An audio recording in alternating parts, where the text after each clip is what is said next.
Welcome to another Amazing Digital Circus! Tier list. Sorry, I'm gonna have to say it that way every time. We are here with another video on our favorite web series. So, this time, I thought it would be fun to rank the adventures themselves that we've seen so far. I'll be using adventure somewhat loosely here in that episode 5 just had a bunch of these little mini distractions rather than actual adventures that they had the cast go on. But I will still be ranking all of them based on how fun I think they would be. And by how fun they would be, the qualifiers I'm using for that is that it'll be from the perspective of me being a character within the circus. Since I'll be part of the circus, I'll have their immunities and, resistances to harm, some of their wacky powers, all that kind of stuff. So that'll be a factor. Now, that might seem obvious that I'd be in the circus, but I just want to clarify that even for some of these ventures that could be done outside of the confines of the circus, they would still be beholden to the rules of the circus. Now, that also means that I'll be subject to not only the special features of the circus that are beneficial, like immunity to death and possible quirks that my body I have would be given, but also that I'll be under the psychological aspects of being trapped in the circus for these rankings. In other words, if things get out of hand, I might end up abstracting. The second qualifier is that I will be viewing these adventures without the influence of the other circus members when possible. So obviously in some cases it's not going to be possible, like the baseball game where we're facing other circus members, evil clones or versions of them. But in as many instances as possible, I'm going to try to do the adventure as the adventure is designed, not how they interacted and in many cases dismantled the adventures when they came across them.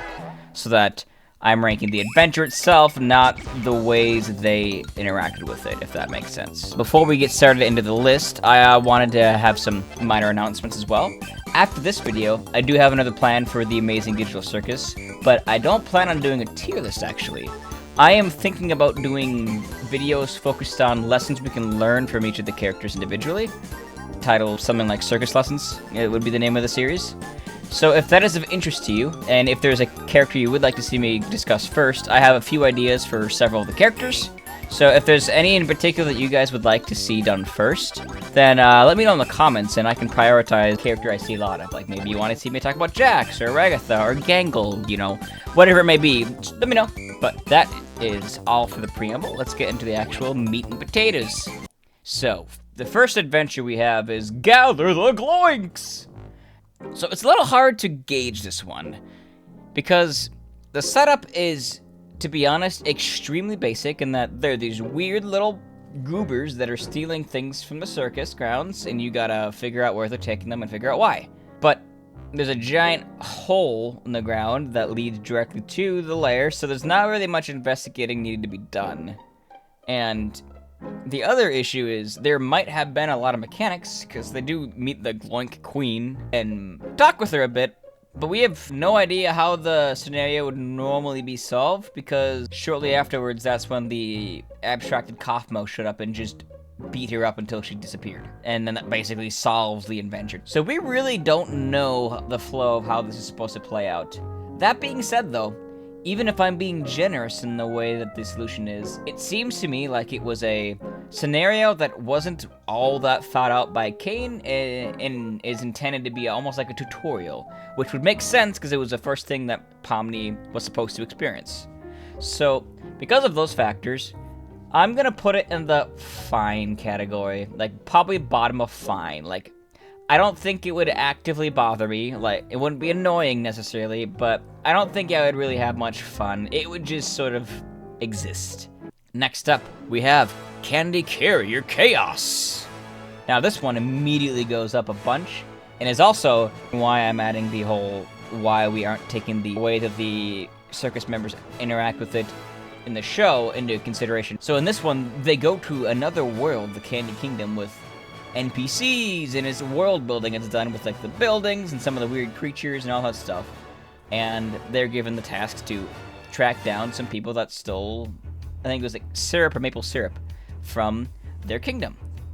And so that's already like a lot more to go off of, in my opinion, than the Gloinks one, because while you're still looking for a individual culprit, there's like this whole setup around it. And so they're given their trucks and they basically drive after whomever was responsible for it, and you get into this epic chase scene, and I imagine that there's supposed to be all these interesting possible solutions you can do to it, like maybe you talk them down, maybe you beat them up.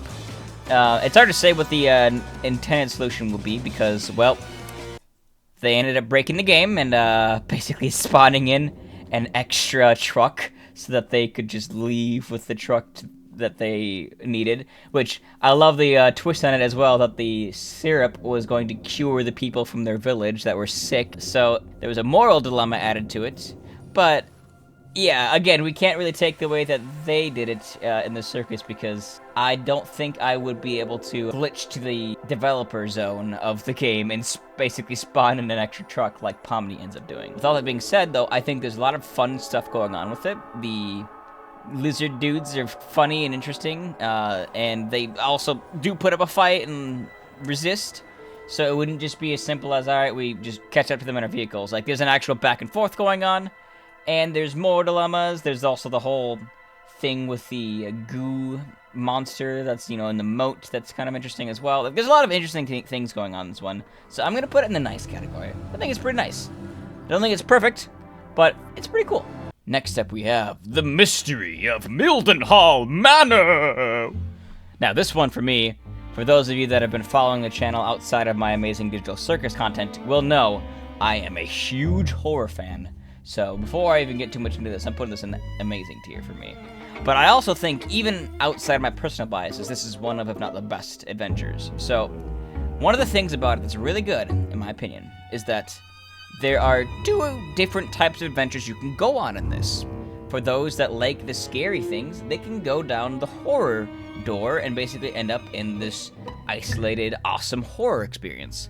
And if you don't like that, and you want to have a fun little mansion tour where you're gathering ghosts and interacting with NPCs and stuff like that, then you can go to the not scary door and have a fun time that way too. So for me, that's already one factor that actually shoots this up the rankings, and is that it is fun for more people. But onto why I find it so much fun. And honestly, it's pretty simple and straightforward. The entire setup of the adventure that Pomni and Kinger go on is really, really well done in my opinion. You have this little slow-burning lore developments that are being made of this creature, monster that somebody killed, but then it didn't stay dead, and you're sort of investigating in the dark, and there's all this spooky atmosphere, and then the head shows up, and you gotta run away and get from it. And then you find a weapon, by the body of who you presume is the person that made all these recordings who died, and then the body of the creature and the head of the creature shows up, and you're like, well, we got 2 shots, gotta make them count. Bam! Bam! And then they pull a fucking fast one on you, and then the final recording keeps playing and tells you that you basically just messed up because that was actually an angel, not a monster, but to cause harm to it means you'll be sent to hell. And then being in hell is actually an interesting little puzzle that you have to figure out.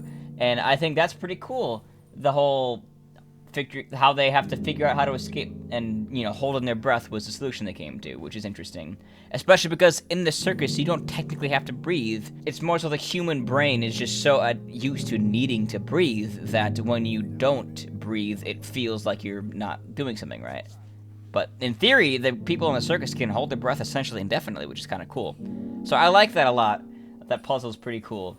And as a side note, I also love how holding their breath at the beginning of the episode and them changing colors and whatnot, and everybody having their own unique quirks when they hold their breath came into play, and we had that beautiful scene of Kinger and Pomni holding hands while Kinger just glows like the magnificent beacon he is. Honestly, that's pretty much all there is to it. I think it's a great horror setting. I love the bits of humor that are spliced into it, though, to give you a chance to breathe a little bit. Like, you know, when Pomni goes up to grab the weapon and says, "You better not come back to life," and he's like, "Okay, I won't." Like, I could see myself possibly triggering funny things like that in the adventure itself to give me a laugh. And I just think it's peak. So, putting it in the amazing category. Next up, we have Fast Food Masquerade. Now this one is going to be difficult to place, not because I don't know if it's gonna, how great it is, but because I don't know if I'm gonna put it in annoying or actively unfun. I think I would probably put it in actively unfun, probably. No, we'll put it up to annoying. It could be fun-ish to see how the other people that end up in the circus to me take on the role of a team and have to work together to like run a McDonald's type building for a day, but I think it would be just annoying at the end of the day. Setup for this doesn't really have much going on for it either. It is basically exactly what the box says. You are in a restaurant running it for a day, and Gangle takes the lead as a basically manager and assigns roles to everybody, but normally, there is no roles necessarily assigned right away. You guys gotta figure that out, and you gotta make sure things run smoothly. But even when things don't run smoothly, nothing bad really happens. And in their post-interview assessments, we actually can see from like the board that everybody got the same grade except for Kinger, who scored better, and he wasn't even there. So that also sort of just tells me and the audience that nothing that happened there really mattered. So I guess in a sense, you can maybe take that to mean that you could do whatever the hell you want, because even if the restaurant falls to pieces, nothing bad will happen to you. It just seems like a, pun intended this time, nothing burger, You're just doing a job, basically, but you don't get paid. You're not interacting with real people, you're interacting with NPCs. You're not using real ingredients, and the people that are your coworkers know it's not real, so almost all of them don't really care all that much. They're just sort of getting through the day. So there's just not a lot of fun to be had. So I'll put it in annoying for now. I might change it later when I'm like looking around at the rest of the placements. Next up, we have Poacher's Paradise. I'm gonna be honest, for me, this might be a hot take or surprising to some of you, but I'm putting this one in actively unfun. There's a reason for that. I have a hard time being mean to people in video games. You know those RPGs where you can be good or be bad? Well, whenever I try doing an evil playthrough, I end up just either being miserable the whole time and basically crying myself to sleep, or I have to stop and switch to a good playthrough partway through, because I just get sad being mean to people, even if they're not real. Now, there's no way in hell that I would enjoy a game about hunting endangered species. I love animals. Animals are like my favorite thing, or one of my favorite things, honestly. One of the things I wanted to be was a marine biologist, so the idea of hunting the last 5 of an endangered species doesn't appeal to me. Liked were ones where there's also things that are hunting you, like lions and bears or what have you, whilst you're hunting, say, an elk, and there's a threat that you have to sort of manage, and that makes it a little bit more exciting. Granted that it might just be because it ends instantly, but we don't see any threats. It's just Jax shoots a weird-looking animal, and then they move on to the next adventure. So, for me, that would make me miserable if I was forced to actively participate in it, so I'm putting it in the actively unfun. Next up, we have President Pomni. Now, this one is a bit tricky in that, so it's called President Pomni for a reason. Pomni is a president, and everybody else is playing roles in the scenario that are related to something a president would interact with. The question for me becomes, do I interpret it as I'm just one of her cabinet members, or maybe even one of the extremists that shows up? Or is it supposed to be taken from the perspective that because Pomni is the audience's insert and point of view into the digital circus, that I should put myself in the role of the president and interact accordingly? In the instance of if it was me being the president, I'd probably put an amazing, even if it's really brief. I love improv exercises like that and whatnot. I think that would be a ton of fun, especially because everybody else has a script and knows exactly what's going on, and you don't, and you're just trying to figure it out on the fly and act accordingly. So, I think that would be a lot of fun.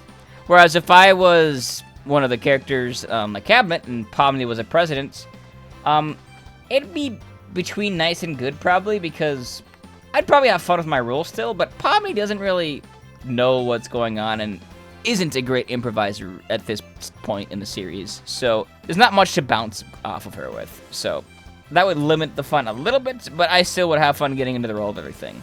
So I think, because I can't tell which two it would be, I will average it out to nice. which is still a very good category. But so if I'm the president, I would put an amazing, and if I'm not, I'd put it probably like below. We'll put it like this, then I'd put it below this if I wasn't. So we'll average it out to between these two. Next, we have the anime one. I don't really know if there was a title for this, but this is basically you all get whisked away to like one of those slice of life high school animes, and I'll put this one in amazing for me as well. I love me a good anime. I like slice of life. They can be fun. Don't get me wrong. I love, you know, action in animes and story-driven ones as well. But I think it would just be fun, given the context of the circus, where everything is so stressful a lot of the times, and the adventures are arduous and or life-threatening, to just have a nice break and have a day in school type of thing. You know, with Kinger trying to teach what he thought was going to be a foreign language, and then it turns out it's English, being a really funny gag and all. I think that'd be great. Now, again, I also am viewing this without the interference of the other characters, because as we know, Jax causes them to basically skip it immediately by complaining and then basically threatening to embarrass Gangle until she skips her idea, which kind of sucks.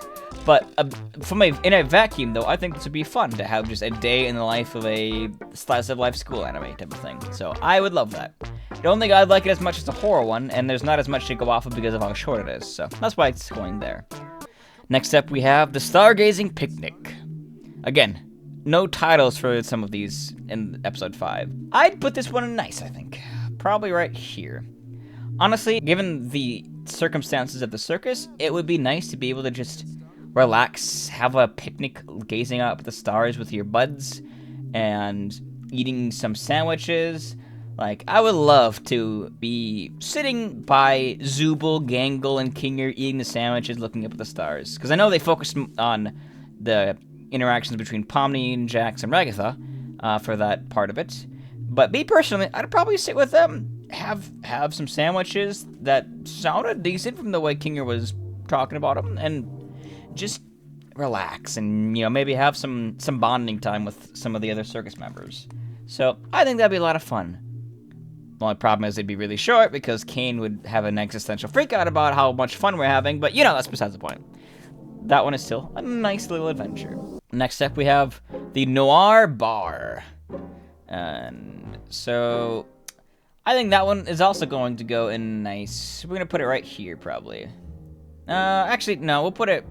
These two are pretty interchangeable, honestly. I also don't know why the image for this one is so much smaller than the other ones, but I didn't make this too, so don't judge me too much. So the nice thing about the Noir Bar is that it's got a stylized setting that's kind of cool. Bars are kind of fun, and especially because the person that suggests it knows their way around drinks, so they'd be able to mix up some drinks. And whilst I don't drink that often, I do like to have some drinks here and there when I go to like parties and stuff like that. That's the only time I drink is at like social gatherings that are like parties and like New Year's parties, yada yada yada. It'd be fun to have her mix up a drink and once again just sort of talk, and it seems like in the case of this one, almost trauma bound with each other, where they're talking about their pasts and what happened to them. I think it would be pretty cool, and it would give me insight to some of the reasons behind the ways some of the other people's act and their quirks and whatnot. And so for me, if I was in the shoes of Pomni in this specific instance, I would understand the likes of Gangle and Ragatha and Zooble a lot better and take actions they might do that I dislike in a lot more stride because I would know where they're coming from. We, as an audience, had that entire episode that was focused on Gangle, essentially, with the fast food thing.